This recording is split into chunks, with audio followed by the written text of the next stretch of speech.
What is a chord? The simplest answer, a chord is playing 3 or more notes at the same time. A chord is defined by the relationships which exist between all the notes being played. The simplest chord we have is called a triad. Tri, of course, indicating 3.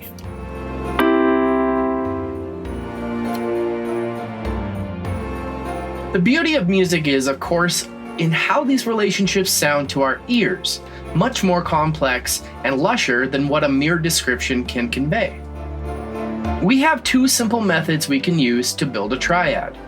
1, using the scale steps of the major scale, or 2, using a simple formula expressing the relationships between the individual notes in terms of half-step distances. I recommend picking one approach and seeing if that works for you. If you are not sure if you are understanding things correctly, try the other approach and see if that works better. With time, you can come to appreciate the value of both approaches. Let's start with using the formula method. Let's stick to 2 types of triads, major and minor. Here are their formulas in terms of half steps. Major equals 4 half steps plus 3 half steps, and minor equals 3 half steps plus 4 half steps. Yes, they both equal 7, but the order is crucial to the sound of the chord. Whatever note you build your chord on will determine the name your chord gets. The formula you apply will determine the quality of the chord. Let's start on C and apply the major formula. This will give us a C major triad, or C major for short. Play C and simply count 4 half steps. 1, 2, 3, 4. E is our second note. Now play E and count 3 half steps. 1, 2, 3. G is our third note. Now we know that C major is comprised of the notes C, E, and G. And of course, most importantly, this is what it sounds like to play a C major. Let's start on C again, and this time apply the minor formula of 3 half steps plus 4 half steps.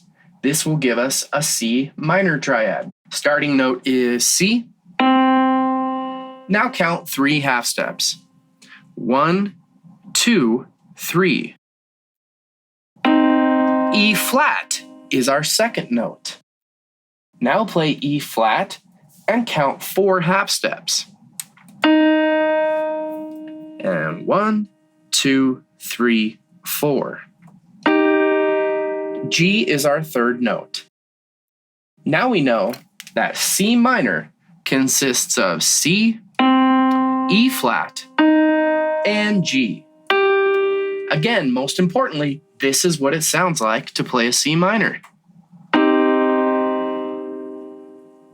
To recap, the note you start on determines the note name of your chord, while the formula you apply gives you the quality of the chord.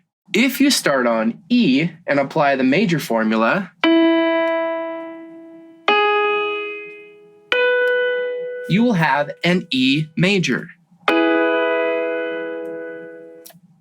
Start on G and apply the minor formula,